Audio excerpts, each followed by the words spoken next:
प्रिय विद्यार्थियों, तपस्या क्लासेस के ऑनलाइन प्लेटफॉर्म में आपका स्वागत है। मैं जितेंद्र गहलोत, आपका फिजिक्स गुरु।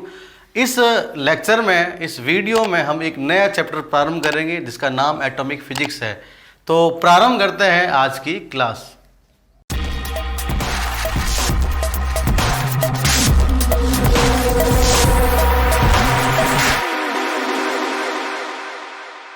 प्रिय विद्यार्थियों, तो परमाणुीय भौतिकी में हम लोग परमाणु के बारे में अध्ययन करेंगे। परमाणु भौतिकी ये जो सब्जेक्ट है, ये एक जो अपन कह सकते हैं ये शाखा है, ये एक मॉडर्न फिजिक्स की शाखा है। मॉडर्न फिजिक्स में इस एंड में, इस सिरे पर फिजिक्स और केमिस्ट्री का समागम हो जाता है, अर्थात इसमें हमको फिजिक्स में भी केमिस्ट्री का अध्ययन करना होता है। तो परमाणु भौतिकी जो डेफिनेशन होगी वो क्या होगी कि भौतिक विज्ञान की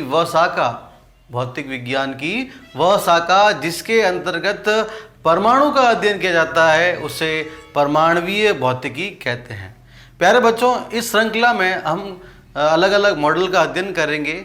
जैसा अपन सबसे पहले प्रारंभ करेंगे थॉमसन का परमाणु मॉडल, फिर पढ़ेंगे रदरफोर्ड का अल्फा प्रकीर्णन मॉडल या प्रयोग, फिर पढ़ेंगे बोर का परमाणु मॉडल। उसके बाद हम स्पेक्ट्रम पढ़ेंगे, हाइड्रोजन स्पेक्ट्रम। हाइड्रोजन स्पेक्ट्रम आपने केमिस्ट्री में भी पढ़ रखा है, फिर यहाँ भी बोर द्वारा क्या समझाया गया उसको पढ़ा जाएगा। उसके बाद हम लास्ट में लेंगे आयनन ऊर्जा, आयनन विभव, उत्तेजन ऊर्जा, उत्तेजन विभव। उसके लास्ट, इस पार्ट के लास्ट में हम पढ़ेंगे बोर मॉडल की कमियां, कि बोर मॉडल की क्या कमियां रही है। ऐसे तो हर मॉडल की हमको कमियां पढ़नी है, वो इम्पोर्टेंट है एग्जाम पॉइंट ऑफ व्यू से। तो इस प्रकार ये अपना पूरा लेक्चर की श्रृंखला चलेगी। अलग अलग लेक्चर में हम अलग अलग मॉडल के बारे में चर्चा करेंगे। प्यारे बच्चों, अपन भारतीय लोग हैं, तो भारत में भी बड़े वैज्ञानिक, जो हम उसको उस समय वैज्ञानिक ना बोल के महर्षि बोलते थे, उन्होंने भी पदार्थ के बारे में हमको बहुत अच्छे तरीके से ज्ञान दिया। उन्होंने कहा भाई पदार्थ का सबसे छोटा भाग कण होता है जिसे परमाणु बोला। यह महर्षि कर्णाद द्वारा कहा गया। हाँ, कालांतर में इस बात को ही डाल्टन ने साइंटिफिक रूप से इसको सिद्ध किया।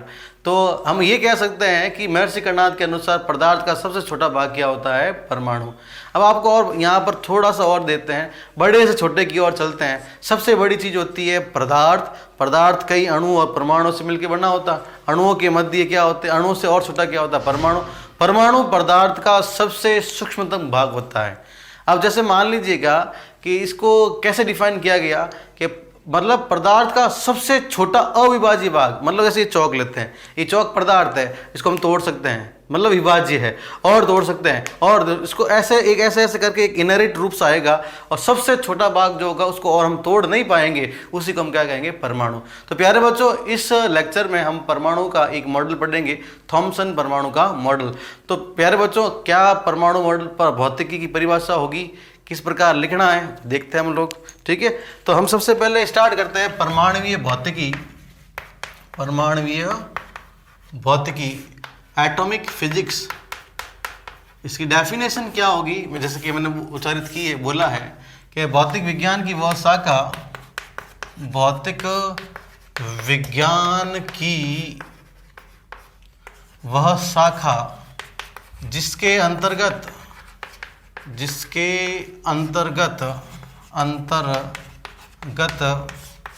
परमाणु का अध्ययन किया जाता है। परमाणु का अध्ययन किया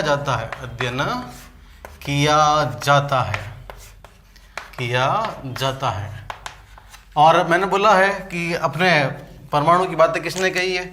महर्षि कर्णाद के अनुसार,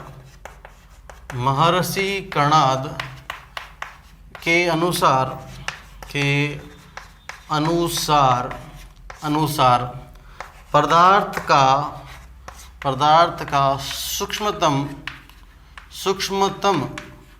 अविभाज्य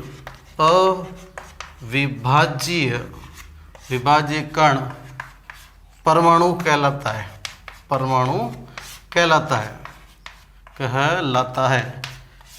ठीक है, अब यहाँ पर यही बात कालांतर में डाल्टन ने कही। डाल्टन ने वैज्ञानिक सिद्धांत के आधार पर, वैज्ञानिक सिद्धांत के अनुसार सिद्धांत के अनुसार पदार्थ का सूक्ष्मतम भाग या सूक्ष्मतम अविभाज्य भाग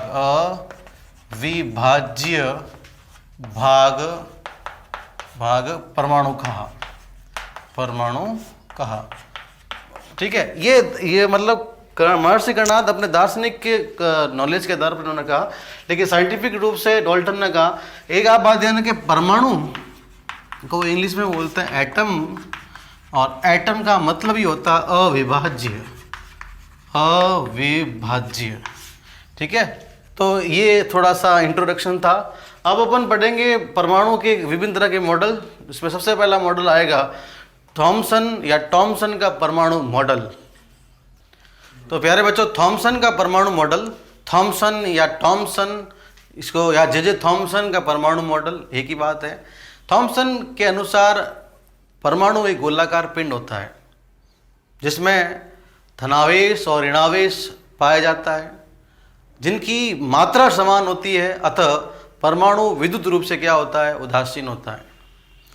परमाणु में धनावेश का वितरण एक समान रूप से होता है तथा ऋणावेश का वितरण अनियमित रूप से होता है, जैसे कि तरबूज में आपने देखा है कि जो उसके बीज होते हैं उसका वितरण अनियमित रूप से होता है। तो उसने इसकी तुलना इससे की, इलेक्ट्रॉन जो होता है उसका जो वितरण होता है तरबूज में सीड्स के रूप में होता है। इस मॉडल की तुलना हम तरबूज मॉडल से कर सकते हैं, प्लम पुडिंग से कर सकते हैं, और अपन सामान्य एग्जाम्पल दें लड्डू से कर सकते हैं। जो बूंदी का लड्डू होता है तो बूंदी हो गई धनावेश, और उसके ऊपर जो आप देखते हैं इलायची के जो दाने होते हैं वो क्या होता है, ऋणावेश।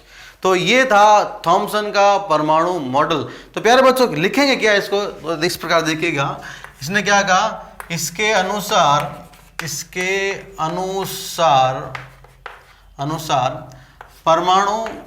परमाणु एक गोलाकार पिंड होता है, गोलाकार पिंड होता है। ठीक है, अपन इसके अंदर लिखेंगे, इसके अंदर या इसमें धनावेश व ऋणावेश समान रूप से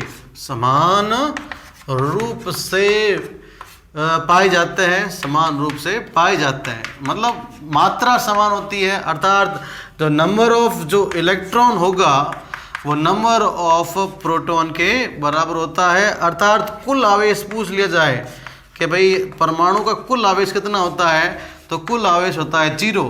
क्यों? क्योंकि जितना ही धनावेश होता है उतना ही क्या होता है, ऋणावेश। इसका मतलब कुल आवेश कितना होता है, 0। तो ये ध्यान रखना आप लोगों को। फिर ये भी लिख सकते हैं, अतः परमाणु विद्युत रूप से क्या होता है, उदासीन। परमाणु विद्युत रूप से उदासीन होता है। ये थोड़ा टेक्निकल काम आएगा हमारे फिजिक्स में, उसका विशेष ध्यान रखें। उसके बाद हमने बोला था इसके बारे में कि इसमें धनावेश का वितरण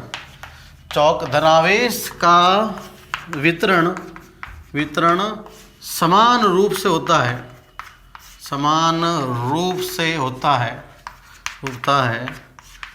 लेकिन ऋणावेश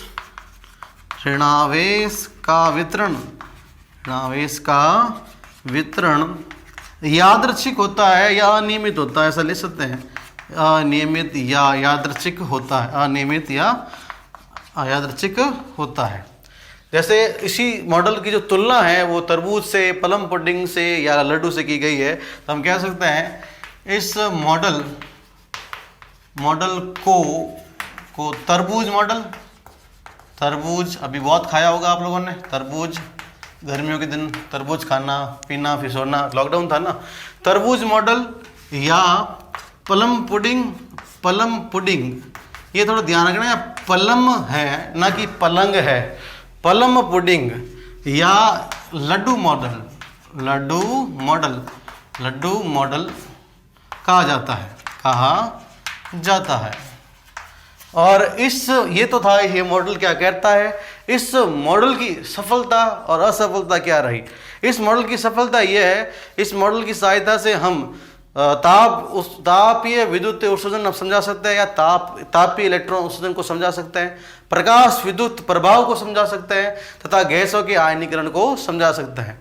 असफलता क्या है, इसने परमाणु स्पेक्ट्रम के बारे में इसने कोई जानकारी प्रॉपर नहीं दी, मतलब उसको समझाने में सफल नहीं रहा।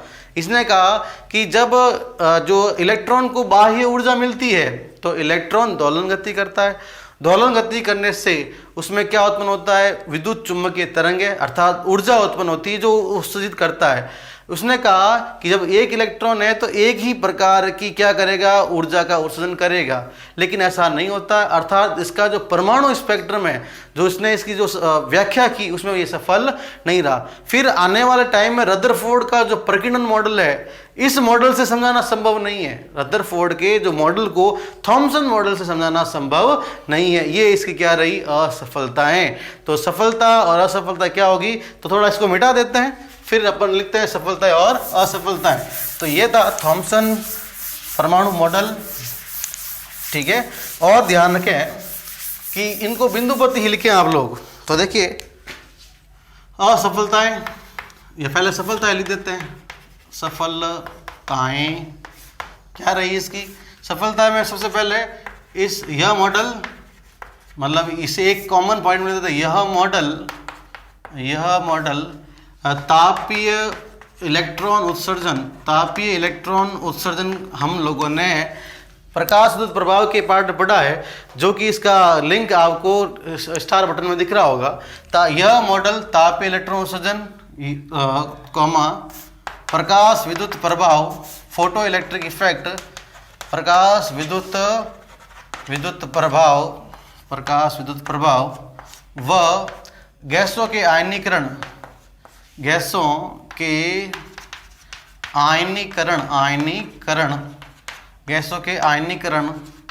को समझाया। यह मॉडल तापीय इलेक्ट्रॉन उत्सर्जन, प्रकाश विद्युत प्रभाव व गैसों के आयनीकरण को समझा, ये इसकी सफलता रही। और असफलता में क्या आता है बच्चों,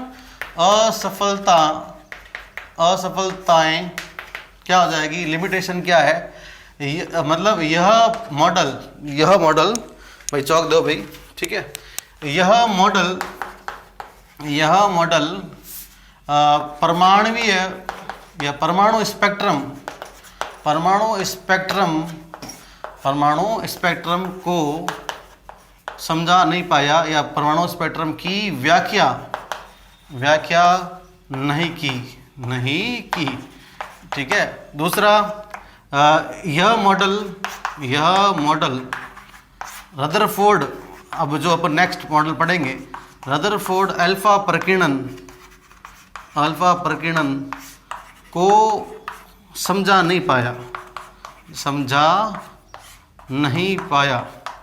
मतलब इसकी सहायता से हम अल्फा प्रकीर्णन के प्रैक्टिकल को नहीं समझा सकते हैं, ये इसकी कमियां हैं। और ध्यान रखना, यही थॉमसन है जिसने इलेक्ट्रॉन की खोज की, ये स्पेशल बात है, आपको याद रखनी है। साइलेंट पॉइंट कह सकते हैं इसका कि जे थॉमसन ने इलेक्ट्रॉन की खोज की, और खोज कब की, जब ये कैथोड से क्या कर रहा था, माथाबोड़ी कर रहा था, कैथोड के साथ क्या कर रहा था, अध्ययन कर रहा था कैथोड किरणों के अध्ययन के दौरान यह खोज हुई। तो यह प्यारे बच्चों था जे थॉमसन का परमाणु मॉडल। और एक बात और, कि थॉमसन के अनुसार इलेक्ट्रॉन बाहर की ऊर्जा क्या करता है, अवशोषित करता है, और EMW का क्या करता है, उत्सर्जन, जो कि स्पेक्ट्रम के रूप में होता है। तो लेकिन ये प्रॉपर समझा नहीं पाया, क्योंकि इसने कहा हाइड्रोजन के लिए एक ही स्पेक्ट्रम होता है, लेकिन आने वाले टाइम में देखेंगे बहुत सारे स्पेक्ट्रम होते हैं, लाइमन, बामन, पासन, बैकेट, फोल्ड, ये इस तरह की सीरीज होती है पूरी। तो आई होप आपको ये लेक्चर समझ में आया होगा। अगले लेक्चर में हम रदरफोर्ड का अल्फा प्रकीर्णन मॉडल पढ़ेंगे, उस डिटेल पढ़ेंगे, पूरा मॉडल क्या है, उसकी बनावट, क्रियाविधि, उसका क्रियाविधि के बाद निष्कर्ष, और बाकी आप समझदार हैं कि अपन को करना क्या है, लाइक करना है, शेयर करना है, और क्या करना है, सब्सक्राइब करना है। Thank you very much.